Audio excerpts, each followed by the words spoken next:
For all of you people out there who like it hot, we've got a honkin' hot sausage recipe for you today, and we're making from scratch a Wild Goose Spicy Chorizo Sausage.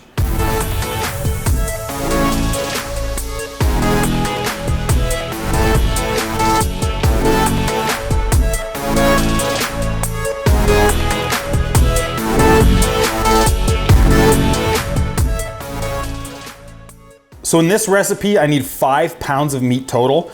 I could go all in with just goose, but I want to add a little bit of fat to that goose meat because it's so lean. So I've got some ground pork meat that we just ground fresh, and I'm gonna take about 3.5 pounds of my lean goose breast meat that's ground up, and I'm gonna add 1.5 pounds of pork to that. So I'm gonna weigh that out right now. All right, now I need to add the spices to the meat mix, and I've already got the spices pre-portioned on this plate. So starting in the middle, I've got diced up chipotle peppers with some adobo in there.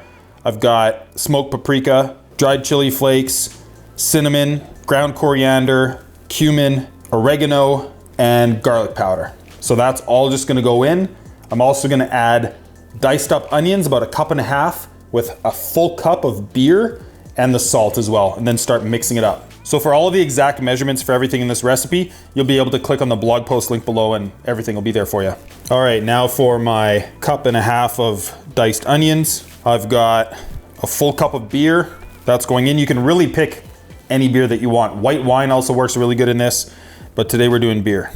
And finally, I'm adding 2 tablespoons of salt. Now the fun part, roll up those sleeves, make sure your hands are nice and clean, and start mixing. So if I were to use a natural casing, and that would be either hog, lamb, or beef, this is hog. The way that this typically comes is in a big bundle, and it's all salt packed. So it's somewhat cured, it's preserved, and what you need to do with this is soak it in warm water. So I soak it in room temperature water. I've left these in there for about an hour, and it just plumps them up a little bit, brings them back to life. And what you also want to do is find your end and open it up and run some cold water through there as well, just to make sure that it gets all the salt and anything out of the inside before you start stuffing your sausages. And that's about it. I've got a nice long run here, and start feeding it over the funnel on the sausage stuffer and use this to make a beautiful natural casing. I've got my goose meat mixture. I'm going to start putting it into my sausage stuffer. I'm just gonna load up this chamber nice and tight, and we'll get our hog casing on there and start pumping out these chorizo sausages. All right, so on go the casings. I'm just gonna carefully feed the casing onto the stuffer. And for this whole stuffing process, you all know how to do it because you already watched the previous video on how to make your own sausages from scratch. I'm gonna leave a few inches at the end just so I have something to tie and handle at the end of it, but I'm just gonna crank this down until I start to feel pressure. And then as the meat starts to come through the stuffer, I'm gonna make sure that I just slowly guide the meat through the stuffing or through the casing, allowing it to fill up as it goes. And here we go.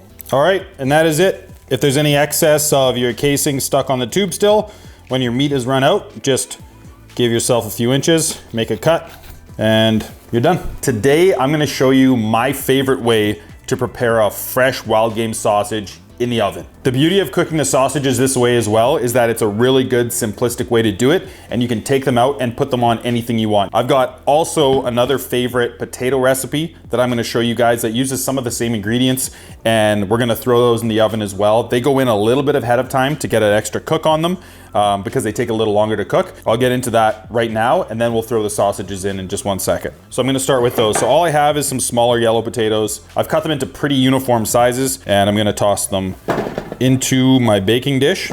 So into these potatoes, we're going to add some olive oil. I'm just gonna add a few tablespoons to that just to make sure everything's well lubricated. I'm also going to add in a few tablespoons of butter. So mixing the butter and the olive oil together, it allows the butter to enhance the flavor of all of this, but the butter won't burn once it's mixed with the olive oil. I have some fresh rosemary here, and this will add a ton of amazing flavor to it. And all you need to do is just break these up simply and toss them in with the potatoes. And then we've got a few other things here. So I've got a little bit of oregano. I've got some onion powder, some chili flakes, or these are actually dried chipotle flakes. Really good if you can get them. They just have a bit of smoky flavor to them. really delicious. And what I've got here is sumac. So sumac is going to add that citrusy flavor to it. You can go ahead and do a squeeze of lemon over top of all of this as well for that citrus hit. It really has a great taste to it, but I'm gonna add sumac. It's a little bit of a unique herb. You can find it at bulk food stores, and I'm just gonna go ahead and add all of these in there and give them a good sprinkle. And finally, I'll just finish this with some ground black pepper, get that all over the place, and some sea salt. And the last special touch here is some cloves of garlic. So I'm not gonna cut these up really, I'm just gonna give them a little smash with my knife, break them up a little bit, and keep them as whole as possible, just because these are going to release their oils and help season everything up. So we're just going to throw those in there as they are, and now just mix everything up so that we have coating around every single potato. The oven has been preheating at 400 degrees, and we're gonna make sure that they cook nice and hot. We wanna get these crispy. So halfway through their cook time, we're gonna take them out again and make sure that we redistribute all that seasoning, throw them back in and let them crisp up. So we'll throw them in that oven at 400 degrees right now. One of the most important things that, you know, I've learned over the years with sausages is that the seasoning inside is really great, and that brings a lot of flavor to it. But I like to season the outside of it as well and somewhat treat it like a steak.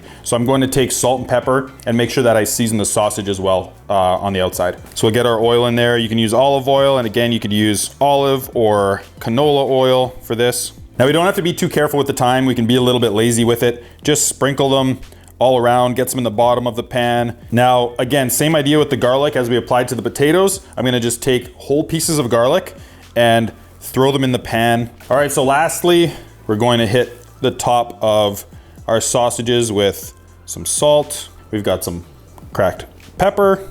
I've got the oven preheated to 400 degrees. The key there is to make sure that your oven is just really hot. We want to sear these things nice and hot and get a nice skin developed on the outside. I'm also going to make sure that the rack in my oven is as high as I can get it without this bumping into the top of the oven. And what that'll do is that'll make sure that we're in the hottest zone in the oven with this, and that'll make sure that we get that nice sear and kind of blistery coat on the outside of these. So these will go in the oven. I'm gonna keep an eye on them. I'm going to bring the internal temperature up to 160. That's what we recommend for wild game, and because we have goose and pork mixed into this, we'll hit that 160 internal temperature and we'll pull them out when they're done. Every oven will vary a little bit, but give it a shot, 400 degrees, 18 to 20 minutes, and you should reach perfection. Our potatoes were in there for about 27, 28 minutes. So halfway through, I pulled them out, shuffled them around a little bit just to make sure that the coating was evenly distributed and everything seasoned up really nicely. So those got a nice crispy coating on the outside, tons of flavor packed into these guys. So now all I need to do is plate this up, cut into the sausages, and start enjoying this amazing meal. So you can cook your wild game sausages just like this and add it to absolutely anything. Really great on a bun with all your fixings on it. Great way to do it. So for more information on these amazing taters and on how to prepare a sausage just like this, go ahead and check the blog post link below.